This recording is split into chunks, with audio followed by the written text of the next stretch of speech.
Hello and welcome to Mother Tongue, the podcast where modern motherhood meets real life. I'm Marianne, founder, podcast host, and mum of three, and I created this space for all the mums who are juggling it all. From toddlers and tantrums to businesses and burnout, we're talking about what it actually takes to build a life, a career, and a family all at once. Here, you'll hear honest, unfiltered conversations with founders, freelancers, experts, and everyday mums about work, wellness, identity, mental health, relationships, and everything we carry that no one talks about. Hit follow, join our community, We Are Mother Tongue, and tune in for real talk that supports the whole you, because modern motherhood is busy and no one should do it all alone. We are so incredibly excited to welcome Louise Bailey to Mother Tongue. Louise, you are the founder of Beauty Club London, and I'm so excited to be talking all things hair today. And as guys, if you are watching on YouTube, you will see that my hair has had a mega glow up recently, and this is all thanks to Louise. And during our appointment together, we talked so much about hair and the culture of hair in this country and what's really lacking and the space that they're filling. So today we're going to share, well, when I say we, Louise is going to share all the secrets with you all. And I have so many questions for you, Louise. Firstly, welcome. How are you? I'm very good, thank you. And I'm really happy to be here with you today. I want to start from the beginning before we get into all things hair today.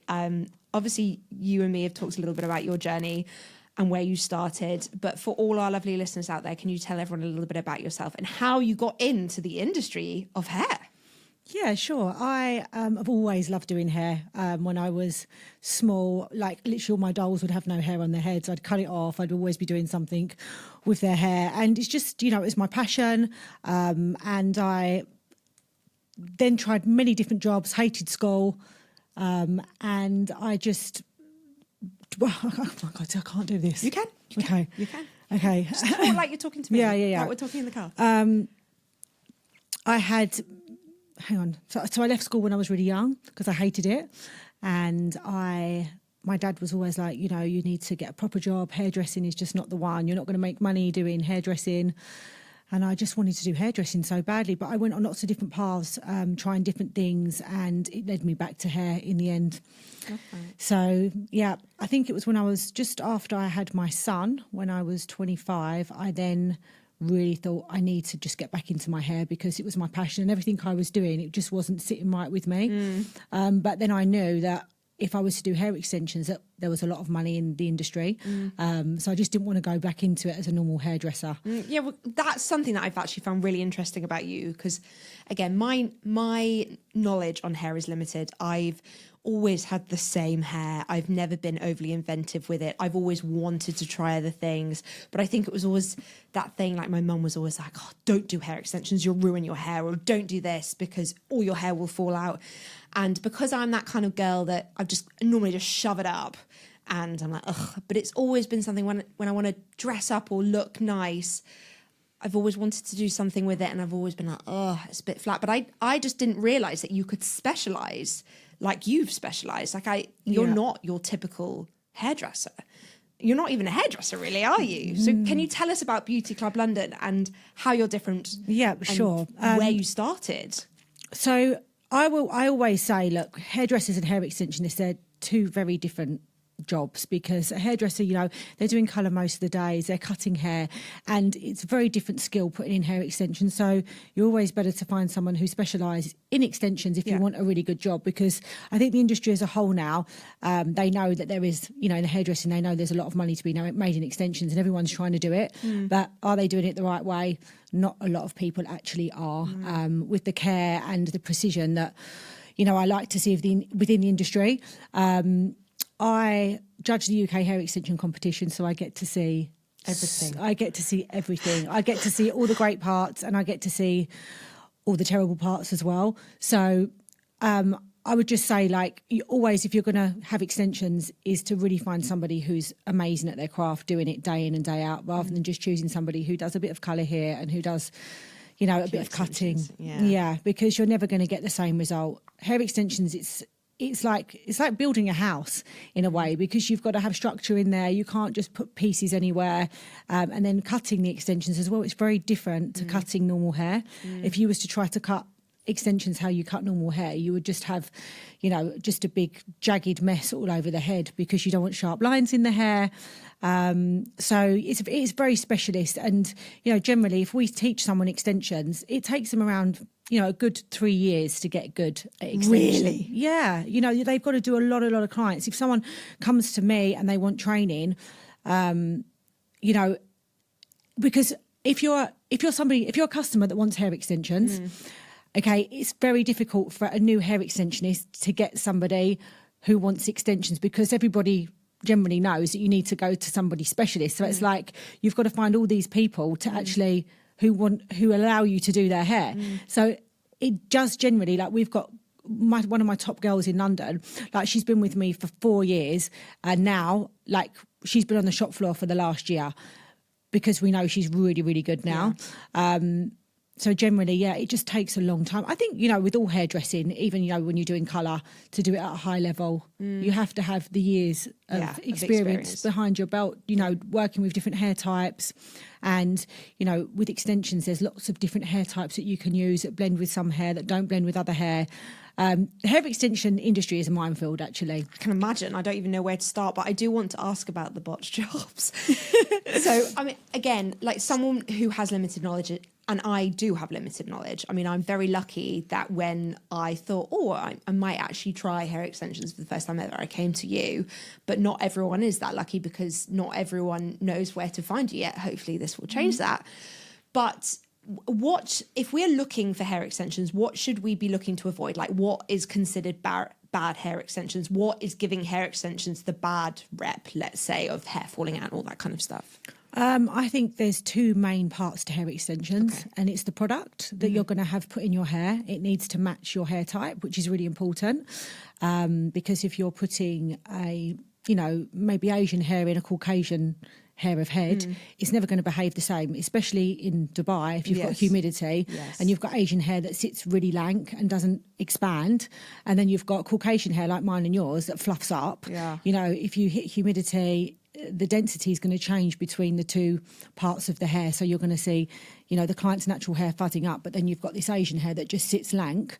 You're really going to see it. Do you know what I mean? And then also, you know, if you come out the sea in Dubai or you're swimming, you see a lot of women. I always see this where, you know, the top of the hair is fluffing up again and it disconnects from the hair. So we like to use a product that's got the same density as Caucasian hair, because most of our clients that we're doing actually in London and in Dubai have got a Caucasian hair type, we find. And we know there's so many expats here as well in Dubai that want good hair extensions. We had a lot of our clients moving from London to different places, and they was like, you guys really need to open something in Dubai. And my business partner, actually, he used to work in Dubai for many years. He was here for 13 years. So he really has an understanding of the market here for hair colour and for extensions. So it was just, you know, it was a no-brainer for us to open here, really, because we know that what we do in central London, there's nothing like it here in Dubai. And I mean, you're at the top of your game in London as well. I think we need to acknowledge that. Like, you are known for being the best in the business in London, which is incredible. In terms of like ways that you can put hair extensions in, so I've heard of tapes, weaves. Are there any other types? And can you just talk us through the different techniques and then the technique that you guys use? Yeah, sure. So there's lots of different methods of extensions. We've got the bonded extensions, which is like a single bond extension. Do you remember, do you ever saw Britney Spears? Yes. She has got all the stringy look going on. So we've got the bonded ones. We've got micro rings, which is another single bonded extension. Okay. Yep. That's attached with usually a little metal ring with a stick that goes into the hair.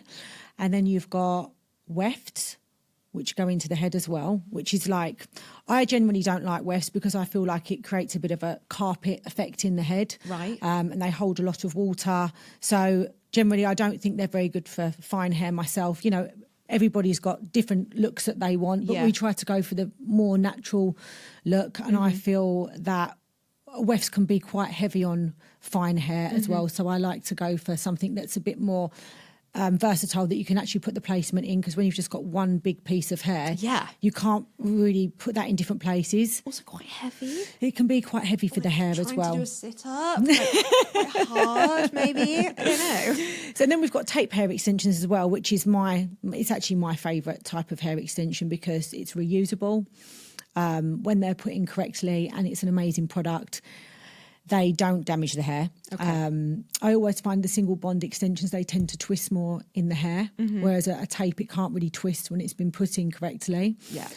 So they just grow down, you come back to the salon, and then we move them up. There is a big stigma within the industry if you start searching online, tapes ruined my hair. But it's generally, there's only really any damage within the hair extension industry when it's not been applied correctly, any product. And, it's just an inferior product. So... Okay, so when people are saying tapes can make, they've damaged my hair. So is it because when they're taken out, they're taking a big chunk of the hair with them, or is it when they're pulling hair out with them? How do bad tapes do bad damage? Yeah, so what happens a lot of the time with tapes, like what we've put in your hair, and I've got in my hair as well. Yes, we have them. So with tape hair extensions, it's... the product itself, to start off with, if it's super sticky, the glue on it, it's very, very difficult to get out of the hair. So our product, it's stocked in Harrods in London. It's a product that comes out of the hair super easy, doesn't leave any sticky residue. There's not many products in the industry like that do that. So it's all about, the design of the product, and then as I said again, it's the application. If the stylist doesn't put enough hair in between the tape, if there's crossing hairs, there's so many elements. Like you might see someone insert a hair extension, but actually, there's so many elements to the putting that in. And if it's got one crossed hair, that hair will be subject to, traction. It can then cause sore spots on the head. And generally, when you've got 4 grams of hair and you're putting it on a slither of hair, it's not going to hold. No. And this is what I see time and time again in the industry. People come to us, they're like, oh, this is falling out my head. They've got a bald patch. It's because the extension has been put on a tenth of the amount of hair that it's trying to hold. So generally with a tape hair extension, it will be around 4 grams of hair that we're placing in one place. So we need to make sure that attachment point is strong.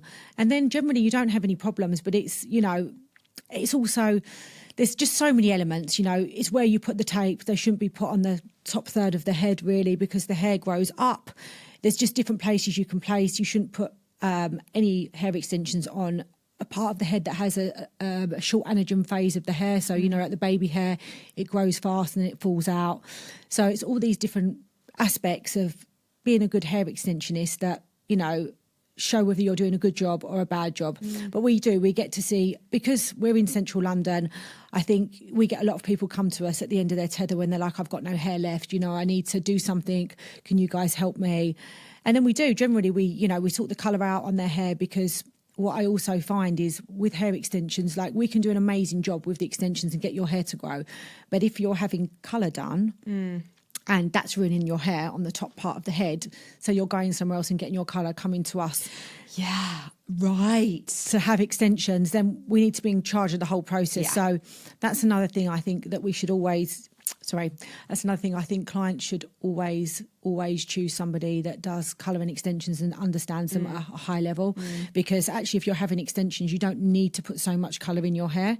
Right. Okay. So you wouldn't need a full head of highlights. No. You can actually lighten the bottom half of the hair with extensions. Yeah. So it actually less colour damage on the hair. You can add colour with extensions. You can just do a face frame with the colour, and then you can just put the extensions in. So if you want to get away from having loads of highlights, I always recommend sort of going more for a balayage, because it's less visits to the salon, and then we integrate the hair extensions with that. So generally speaking, I was just a hair extensionist, but then I was working in a lot of salons in London, and the problem for me was the salons always wanted to put a full head of colour in, because they wanted to get the money for the full head of colour. Yeah.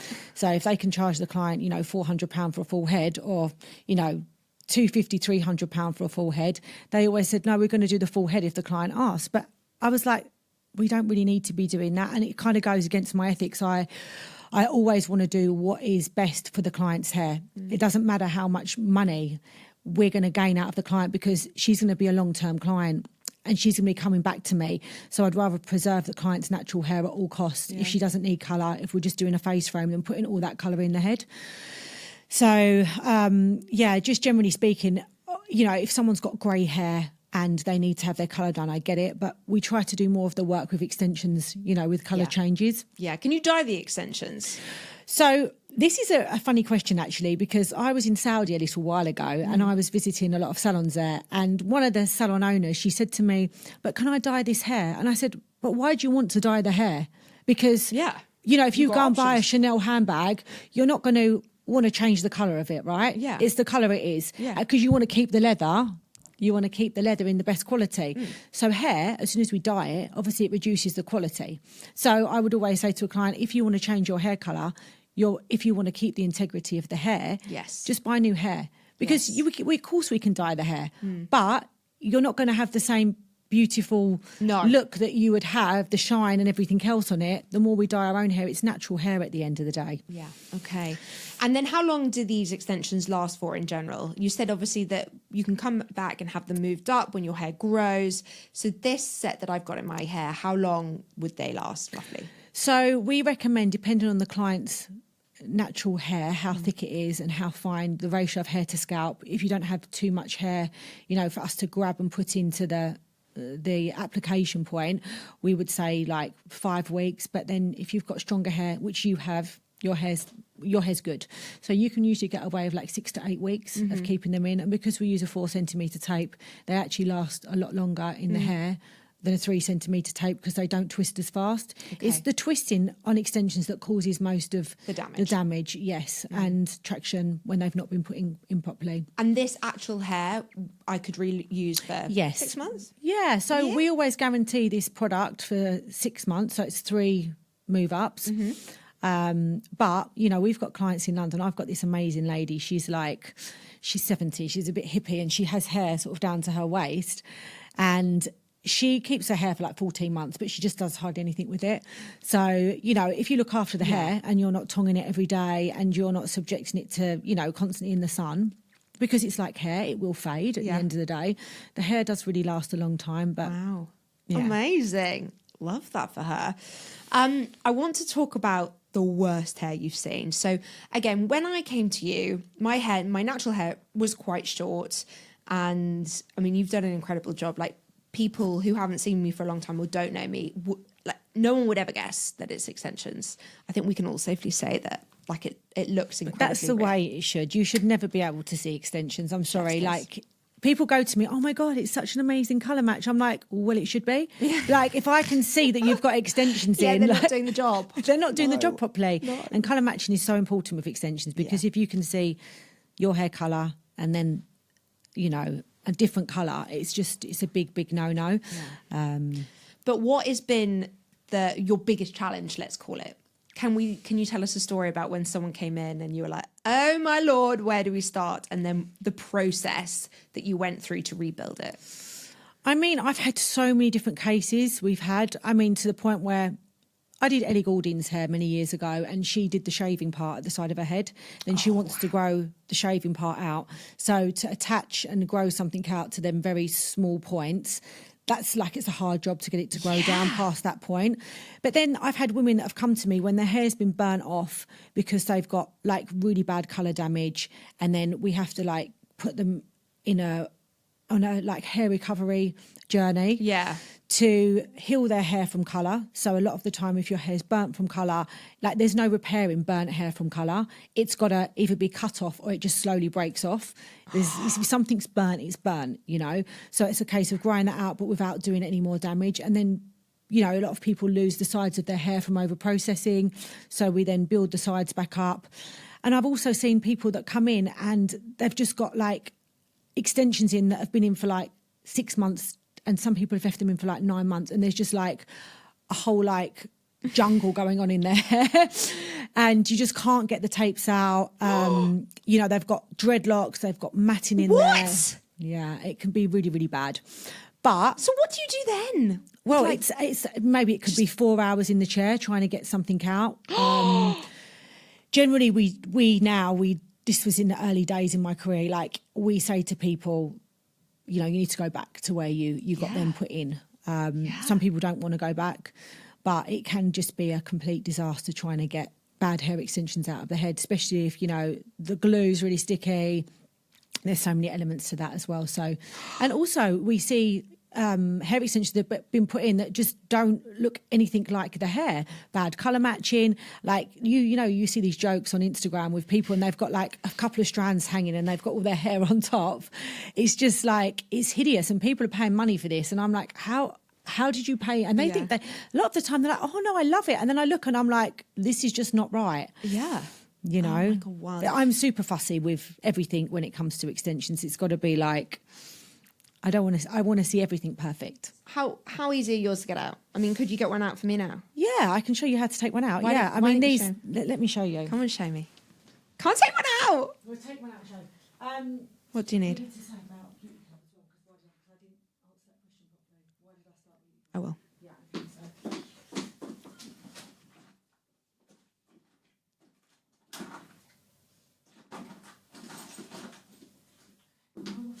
No, absolutely not. Okay, so Right, where are you coming? Come around here. okay, so let's just remove one, then we'll put it back in. Yeah, please put it back This in. is what's different with our. Your voice is not. Okay, Okay. it's all right. I can talk. Yeah. So yeah, this is how there's a different. We're going to look now. So guys, if you're listening, go onto the YouTube. Go onto the YouTube and see what she's doing. She's actually taking a hair extension out of my hair right now in the studio. Yeah, there. Oh my gosh! So that's the. Wow, that's it. That's out. Let's see. Top. And that's the piece of hair that it was attached to. So we've Oh got my God! Wow. Here's my sandwich. Here it is. Oh my And then that's the gosh! hair. Wow. And the hair is totally fine. Yeah. Oh my God, that is amazing. Right, please put it back in now. I'll put it back in after, yeah. Okay, fine. You can put it back in after. That's allowed. Put that there. That is allowed. So that's, and there's no sticky. There's just No stickiness. So there's no sticky residue. In Oh there. my gosh, that is amazing. That is absolutely amazing. Wait. Yeah, please so sit that's that down. the difference between like a really good product and a product that leaves load. Like put your fingers in your hair, just Yeah. feels a little bit damp, right? Yeah, There's well, nothing yeah, sticky. because you sprayed it. Like Yeah. that's it. That's Yeah, amazing. so that's a Oh my gosh. that's an alcohol-based remover, so it leaves no oil in the hair as well, and it just takes them straight out, and there's no combing trying to get anything out. So that's, I think people really worry so much that their hair's going to be damaged when they're removed, but not with the product that we use and the way we put them in. So is this why you started Beauty Club London? Was this the reason? Okay, so the reason that I started Beauty Club London was I worked in a lot of salons in London, and as I was saying, I saw that I was doing an amazing job, but there was a lot of colour damage going on with the hair.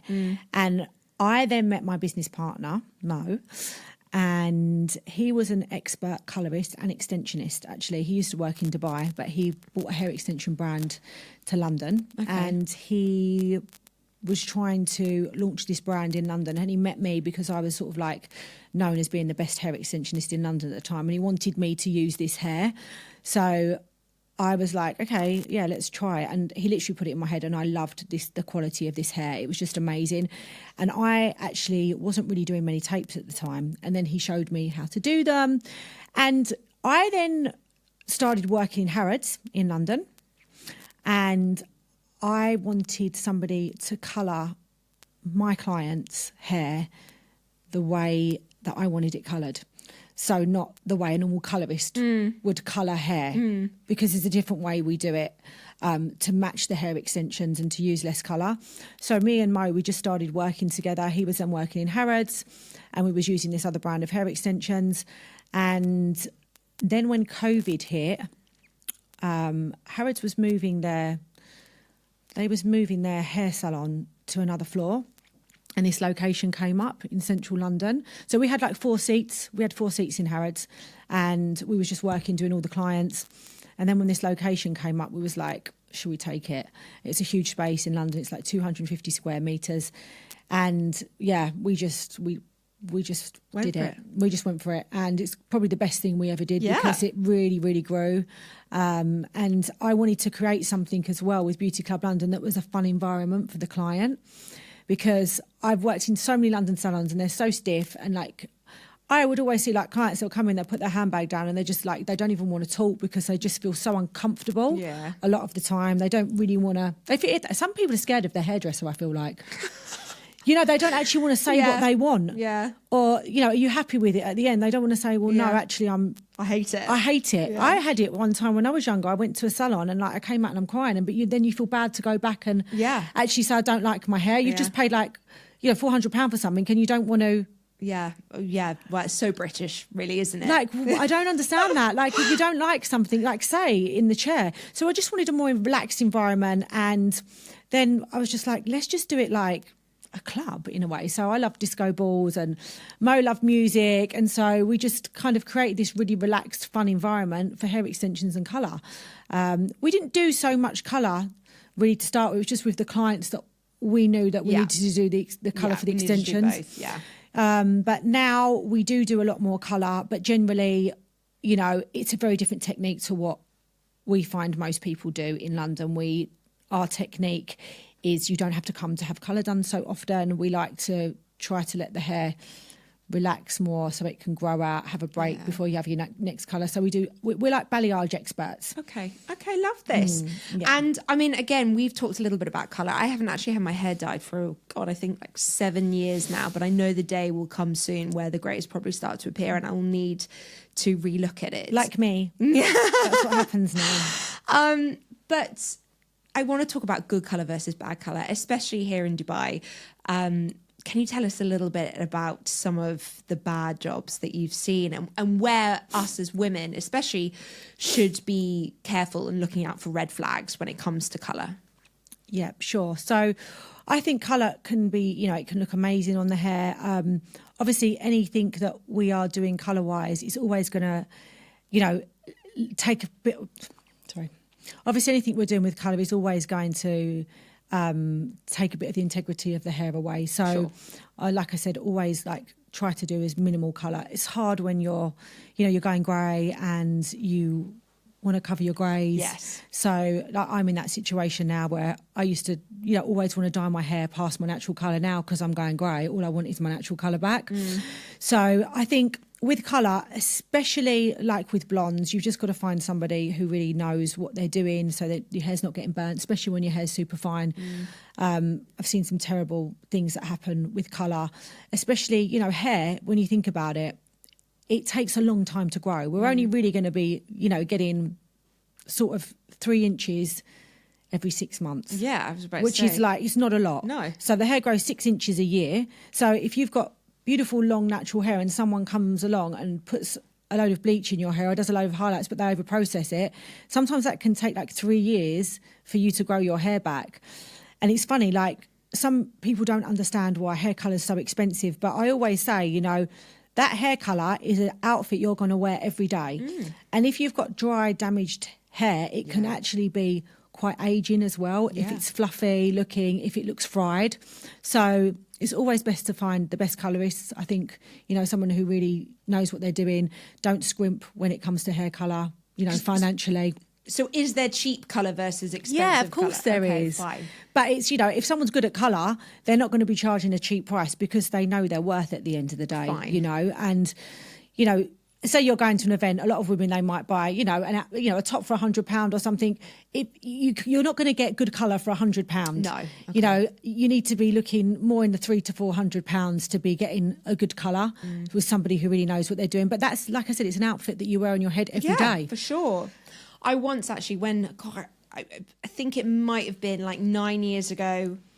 Yeah, it probably was around 9 years ago. I decided I wanted to go blonde, and having little knowledge and also like little money, I can't remember exactly where I went, but my hair was exactly like that. It was dry. It almost had this like, it just was fluffy all Frizzy, the time. yeah. It was awful. Because the cuticles burn, and this is what happens. How does the hair become over processed and burnt? Like, is that because it's been on for too long, Is it bad product? Is it a mix? Is it just... Okay, so there's so many different elements to this as well. So finer hair needs colour left on for a short amount of time, Right, okay. because it penetrates faster. Also, it depends on how thick the sections you take. So if you take finer sections, you can get the colour on and off the hair quicker.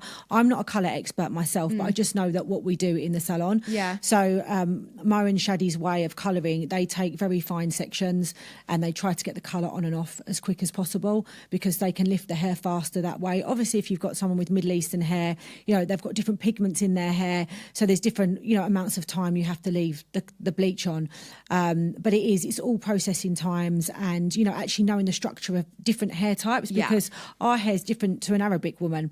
And what Mo, it's funny, when Mo came to London, he started colouring, because he'd been colouring in Dubai for 13 years. When he came to London, he was like, the times that I'm leaving the colour on for is not the same as what I need to leave it on in Dubai. It's not lifting here.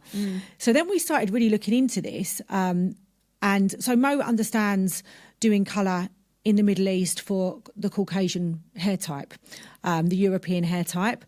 And so then when he comes to the UK, he realises the colour's not lifting so far, so he has to leave it on a bit longer. So with Dubai, what I find is happening is, because when the European woman comes here, if she's not got a hairdresser that actually really understands the lifting, her hair, or the lifting time. Say there might be an English hairdresser that's come here that doesn't realise that actually the products here in Dubai, L'Oreal and the Wella products, they are a different formulation and they are stronger than in the UK. Okay, right. So the processing time that we would use in the UK... It's very different. Yeah, the processing time we'd use in the UK, if we do the same here in Dubai, it's going to fry the hair. Oh my God.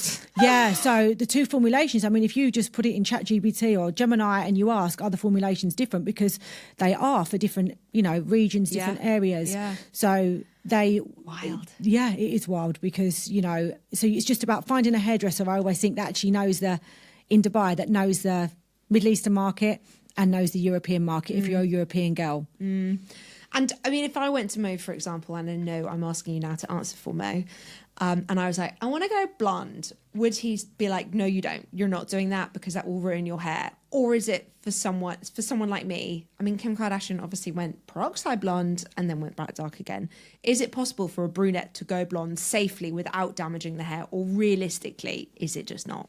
Yeah, you can, but it's not going to happen like overnight. No. Your hair colour as well, it's like it's not too dark. So I would just say, like, let's put let's put balayage in and just like lighten it a little bit and then put more extensions in. I'm the type of person that's always the least colour. That's just me, But obviously if someone wants something, that we will do it. But always someone with like menopausal hair or, that's got really fine hair, I always try to steer them away from too much colour, because it's just not going to help. It's not going to help with the situation if you're trying to thicken your hair. When you touched upon then menopausal hair, this is in my future. What is my menopausal future? hair? It's my reality. What happens with menopausal hair? What is like when we hit that stage of our life as a woman? What should we be doing to help our hair? Like, what is it because it's falling out more, like postpartum, or is it thinning? I just think, as we get older, our hair definitely starts to thin. I mean, there's some women, they still got lovely thicker hair. It's just different hormone levels. It's your genes at the end of the day. Once the hair starts to go grey, it actually behaves differently as well. It sticks up more. I get grey hair, it kind of pokes up like this. Damn those grey hairs. Yeah, they're more coarser. And then, a lot of women, they lose a lot of hair. So we do a lot of menopausal hair where we just put the thickness back in with really minimal attachment points. But they actually, women walk out the salon and they feel so good about themselves when they've just had a little bit of extra hair put in and knowing that it's not going to make their hair any worse than it is. I've had women say to me, oh my God, I feel better having these extensions put in than I did when I had like a facelift, because it really makes them feel younger. As soon as you kind of put the hair back around the sides here, if you've lost all your sides, it really makes a difference to your confidence. Yeah, I mean, it does. We just make women happy with the extensions all day long. I love that. And I mean, obviously, you really care about hair. I do so much. Which I love. Can I ask, what do you personally do to help your hair? So at home, do you have like a routine that you do? Any products that you love that you put on your hair? Do you take supplements, for example? Or are you just more like just regularly washing it with good quality stuff and all that kind of stuff, not putting too much heat on it? So I'm always testing products. Love this. Yes, I am. Like, always a brand in London, they're like, can you try this? Can you do this?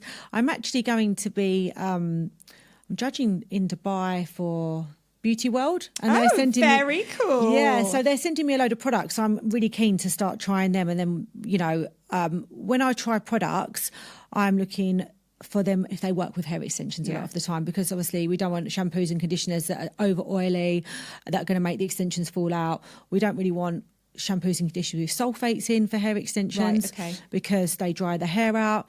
I don't really want shampoos with silicones in them, because I don't want the cuticle and the hair extensions to get sealed so they can't get moisture in. So I always kind of look for different products and formulations that are going to serve hair extensions well. So some of my favourite products, we love K18 actually, because it really does put the molecules back into the hair to help, restructure the hair. We get a lot of clients whose hair's, broken on top from colour. And you just put that on before drying the hair. It just helps to... really helps to restructure it a little bit and helps to support it if there's damage. Shampoos and conditioners, I love Kevin Murphy as well. I find it really good for hair extensions. The more like Angel Wash. We like the more moisturising ones, but not too moisturising. Because again, we don't want them to fall out. I love Colour Wow as well for the hair extensions. They do some really nice products. And with regards to supplements, yes, I do take some supplements, but I have to be hairy because I have to be hairy. I have to be hairy. I have to be careful, because if I'm one of them women, like I've had a lot of laser in my life. So if I start taking too many supplements to make my hair grow, then hair starts growing on my body. Really? Yes. So I've had that a few times. I've took some supplements. So it's a fine line for me, but some women, they can take a lot of hair supplements and it doesn't affect them. But, I just think, you need to be taking your coppers, you need to be taking like lots of minerals. I've even been taking the the peptide. Yeah. So also, Colour Wow, sorry, let me start again. So K18 is like a peptide for the hair that you put on the outside of the hair, which is really good. But I've been taking the GCHKU, is it? Yeah, something like that. The copper peptide for the skin and hair. I'm like a couple of months in with that. So I'm just trying to, navigate my fine hair. I've had extensions for the last 20 years. It hasn't made my hair any worse. My hair's just fine. I've got fine hair. My anagen phase on my hair, it doesn't grow anymore. I mean, this is my natural hair in here. That is my natural hair. It doesn't really grow any longer than that.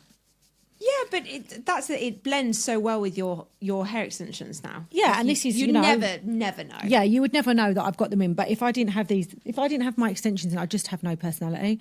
I'm just like, who am I when I've got them out? I don't feel confident. I don't feel like I'm myself. Do you ever cycle through them? Do you ever have a time where your hair has no hair extensions in?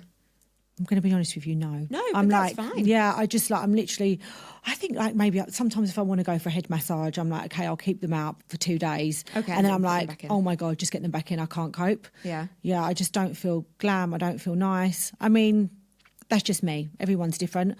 But they're such a big part of my identity, I feel like now. And they make me happy and they make me feel confident. Yeah. I can understand that, to be honest. I mean, the difference in the confidence that it's given me has been incredible. I love that. A bit like getting my boobs done. It's another one of those things. Like, it is. You think about it for such a long time, and I'm not saying that everyone should have hair extensions and a boob job to feel confident. Because why not? Everyone is different. But yeah, I mean, I'm obviously in a position where I've been fortunate enough to be able to have these things done, and they have made such a difference. But I think hair is, men and women, such a big part of their personality, and just having lovely thick long hair is something that I've never experienced, and I'm just like, oh my God, I'm a whole new woman and I love it. And how have you found looking after them yourself? Because you're obviously your first time, isn't it? Yes. Actually, do you know what? I I was worried. This is probably one of the biggest things. The fact that I was worried that I would ruin my hair, because I have had, the blonde hair moment that I mentioned. I have had times in my life where I've done things to my hair and have ruined it. Hence why I'm very wary about colour now. So I was nervous that I was going to ruin my hair. And also, I'm very low maintenance. I shove my hair up all the time. I never blow dry my hair, really. I don't style it myself. Like, I might once in a blue moon go for a blow dry, but I'm useless. Like, I just don't do anything. So I was a bit hesitant. And obviously, you reassured me that it would all be fine. And you were so right. I think the biggest thing that has been, like, such a game changer has been the hairbrush. Because the hairbrush you do and you gave me has... like it makes brushing the hair so easy. There's never any knots, never any tangles in it. And what I normally do is I will wash it and then towel dry it, brush it, and then leave it to dry naturally. You've been a good girl. You're doing it how I told you to do it. Yes, I am. Yeah. I'm following the letter of the law, and it worked. And it blow dries so naturally and nicely. None of it, like, it's not, as you said, half of it's not really straight and the other, like, it just blends with my natural hair so well. So it means I'm not having to put the effort in if I don't want to. But actually now, because I've got lovely long hair, it has made me want to give a little more time and effort to my hair, which is really nice. Like, look after a little bit more. So it's, and actually another thing that I will say is I get away with not washing it as much. Yes. I used to have to wash my hair every 2 days. This is it. Whereas now there's no, like, I basically just wash it when I feel like it needs it, which might be every 4 or 5 days. Yeah, and this is amazing because we say to clients, there's so many people that've got fine hair. They wake up in the morning and their hair stuck to their head. Their crown's showing at the back because it's separated. And there's people, hang on. And there's ladies that are washing their hair every day because they just don't feel nice.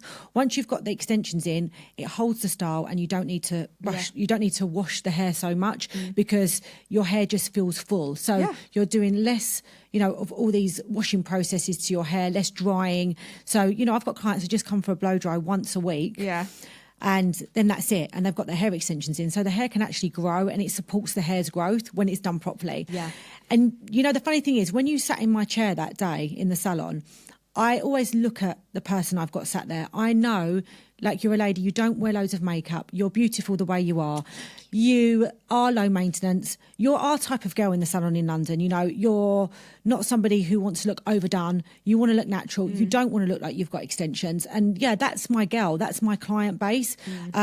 We really want the hair to look like it's your hair and you to be able to manage it. That's why the hair that we developed, it actually molds into your hair.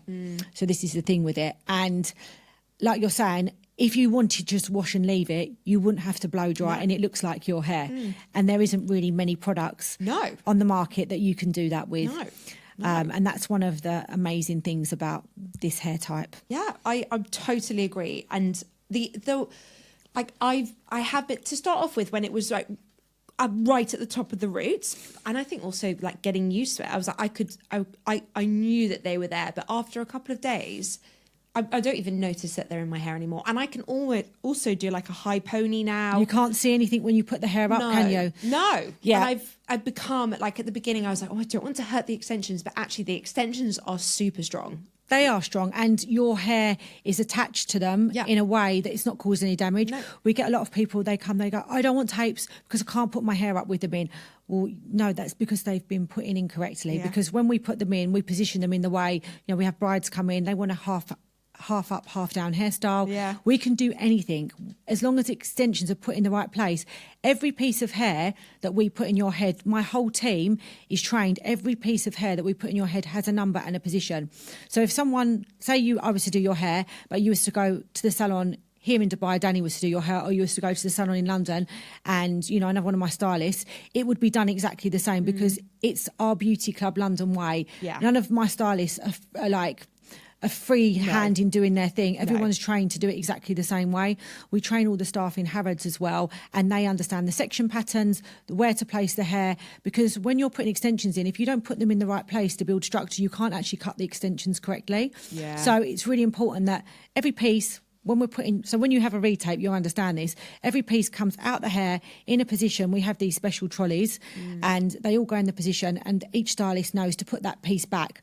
Because a lot of people, what they will say, clients, they will say, oh, my hair got shorter every time I had a reapplication done. And this actually only happens when the stylist is not putting the hair back in the correct places, because then there'll be one long piece of hair that dangles. So then they end up cutting all the hair up. So when it's done properly, a move up, your hair should just be exactly the same length as when it was first done. You shouldn't be losing any length at any time. I love this. And just a couple of other quick questions before we get into our quick fire round.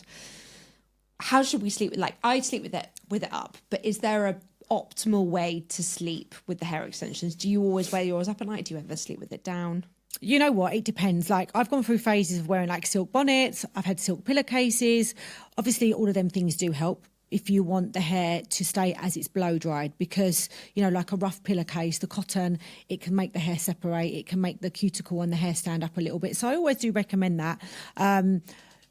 You can tie the hair back, you can put a plait in the hair, but generally I just go to bed with my hair as it is, and I wake up in the morning. Obviously I'm a hairdresser, I can style it myself, but you don't need to put it in a ponytail. If it's super long, me and you, our hair's like, it's not that long, so it's fine. But I think generally if you can just get like maybe a silk pillowcase, it does help keep it a little bit smoother through the night. What about swimming pools, the sea, the sun? Okay, so the sun is a very big factor with hair extensions, and obviously hair extensions are hair at the end of the day. If your hair's going to fade in the sun, then your hair extensions are going to fade in the sun. So it's not generally a product fault if your hair extensions have gone lighter in the sun. It's because you've been in the sun, and it's going to cause discoloration. I would always say, you know, try to put a hat on if you're, you know, out in the sun a lot. When you come out of the pool, you know, just rinse the hair through. At night, make sure you wash the hair. Don't go to bed with, you know, the salt. The salt will dry the hair out. One of the biggest culprits for hair extension is actually sunscreen. So there's a product within sunscreen called avobenzane, and it can attach to, you know, hair extensions. Let me say this again. So there's a product called avobenzane, and it's found in many sunscreens. And this product, it causes a chemical reaction with the hair extension and can cause it to go like a peachy orange colour. This happens a lot in hotter climates, and there's a special demineralisation process that you have to go through to actually remove that orange pink tone out of the hair, which is very well known in the industry, and it happens a lot. So I would always say, make sure if you're going on holiday, use sunscreens that do not contain avobenzane. They're more of a mineral-based sunscreen. Okay. And they're actually better for us in general, because it oxidises on the hair extensions. And I always say a really good quality hair extension doesn't have silicone, so it will absorb. You know, so it's like if you buy a Chanel handbag and it's cream and you put it against your jeans, the dye is going to transfer, isn't it, onto the handbag? So it's like, I always say, this is like cashmere we're putting in your hair. You've got to treat it right. And if you're going to like start slapping sunscreen or fake tans over your body, and then it's going to transfer to the hair extensions, it's going to cause you problems. So good piece of advice. And then before we come on to quickfire, if there was one myth that you wanted to debunk about hair extensions, what would it be? That hair extensions damage your hair. They categorically do not damage your hair if they're done correctly. And, you know, the first thing when people message us or come for consultations, oh, I've read online, you know, hair extensions damage the hair. I had an awful experience with hair extensions. I'm sorry, you just haven't had the right products and you've not been to the right places, because, you know, we have over 950 5-star reviews. We have to be doing something right at the end of the day with our processes and our products. I can vouch for that. Are you ready for your quick fire? Let's do it. Okay. What is one product you swear by? K18. Okay. Is there a particular product within the brand that you love? I can't think of the name of it.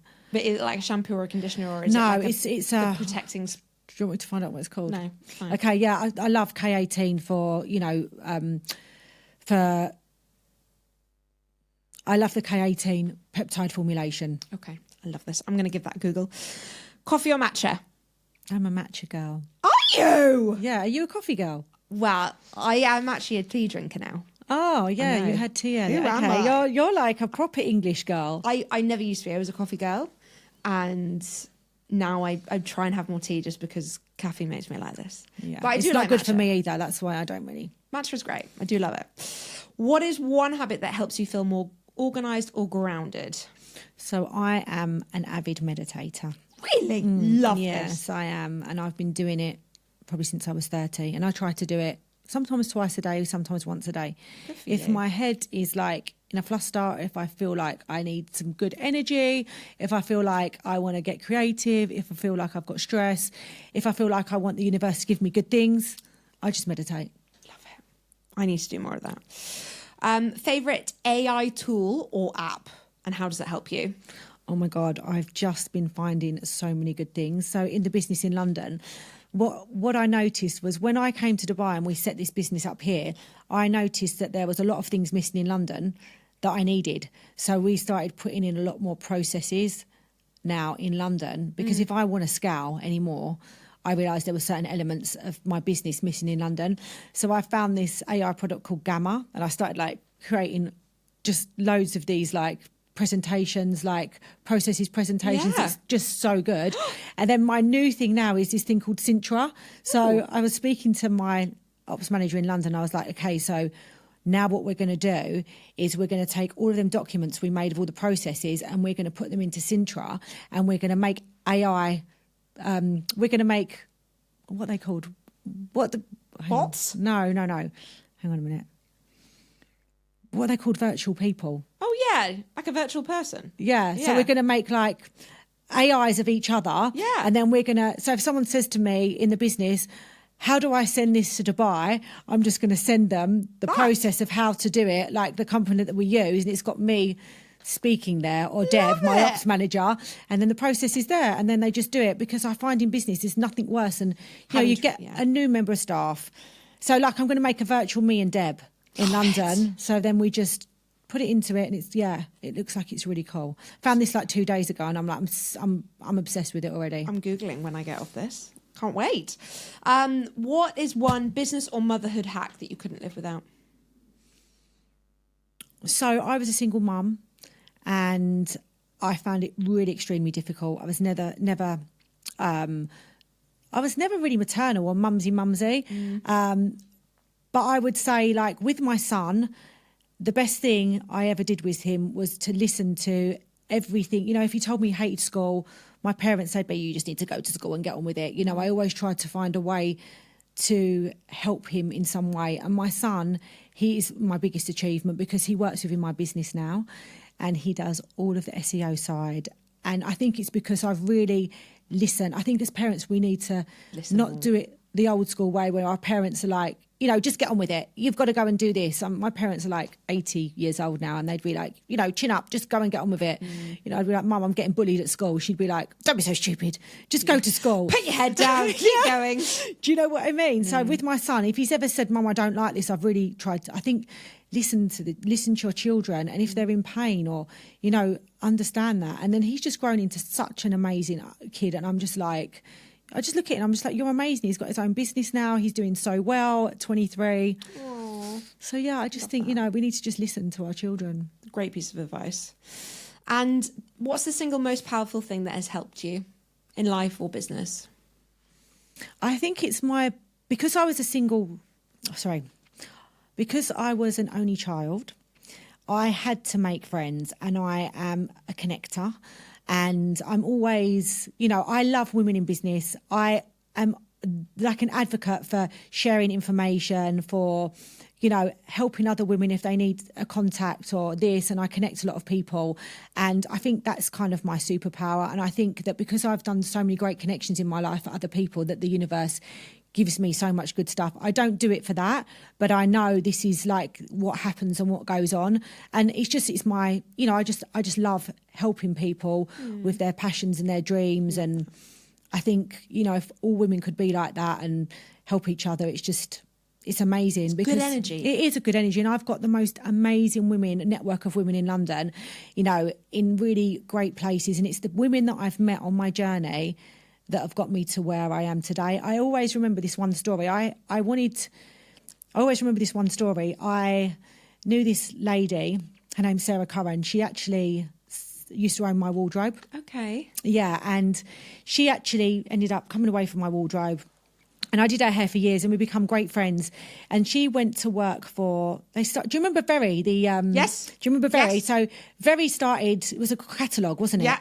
So then they decided to do a Very exclusive, and Sarah was headhunted to set the whole thing up, basically. And she pulled in all her great people.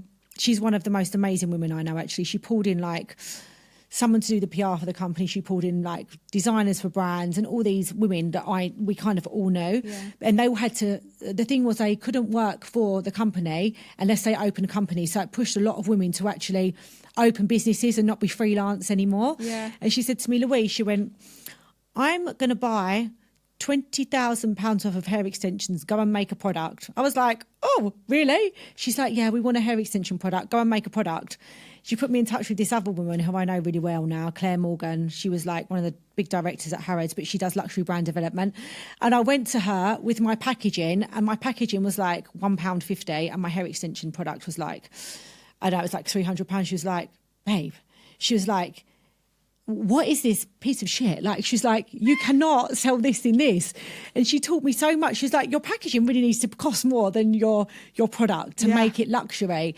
And yeah, that was just really a pinnacle point of my life where I really got to understand branding. I got to understand, you know, so much about the luxury market and the luxury industry, of how things need to be. And it's all women that I've met along the way, and opportunities and people believing in me. And, you know, that's how, you know, doing good things, the energy connects. And, you know, now we've got a salon in Dubai, and Only way is up. that only wears up, honey. Yeah. And Louise, for anyone who wants to reach out and find you, where can they get in touch? Where can they find you? So you can always contact the salon in London, whether you're in London or Dubai. We've got WhatsApp numbers. Myself, I don't actually do that many hair extensions anymore. I do like press clients, and I did your hair. You know, I'm doing a lot more of the marketing side of the business now. But I can guarantee anyone in the team that we have trained, because they've all been trained by either myself or Mo, everybody that works for us, they are delivering the hair extensions as I would deliver them. My team put my extensions in. So if they're good enough for me and my level of, you know, how I want my extensions put in, I promise you'll get a very, very good job. And where is the location in Dubai? So we are in Sheikh Zayed Road, and we are in the Metropolitan Hotel. We have... Nice and central. Yeah, and that was it. Because Mo obviously lived in Dubai before, he was like, it's all about location here. We need valet parking. Yeah. We need easy access. We don't want to be like an hour outside. No. Nobody wants to do that. Our client base as a whole, we really want to focus on the expats that are here, you know, locals that live here as well. Obviously, it's great to get customers who are, you know, travelling and stuff. But, you know, I want clients that are going to keep coming back. Yeah. If someone lives in Australia and they're here, they can't really be a client that comes back. So we're really focusing in on the ladies that live here, the ladies that like luxury and they want good hair. And they, you know, it's important to them to have a hairdresser that is going to look after their hair. Thank you, Louise. You've been absolutely phenomenal. Thank you so much for being a guest on Mother Tongue today. Thank you so much. It was great to catch up, and hopefully we'll be seeing you again very soon. Well, we will, because we need to move your hair up, darling. Thank you. Brilliant.